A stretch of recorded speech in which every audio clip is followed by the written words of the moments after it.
বল্টু কলেজে গিয়ে সিঙ্গেল মেয়ে খুঁজে বের করার একটা বুদ্ধি বের করলো এবং একটা মেয়েকে বলল, এই মেয়ে এদিকে আসো। মেয়েটি বলল, জি কি বলবেন? তখন বল্টু বলল, কেমন আছো? মেয়েটা বলল, ভালো। তখন বল্টু বলল, কোন ইয়ারে পড়ো?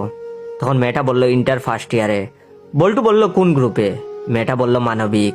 তখন বল্টু বলল, আমি আসলে তোমাকে একটা কথা বলার জন্য ডাক দিয়েছি, সেটা হলো তুমি কি সিঙ্গেল?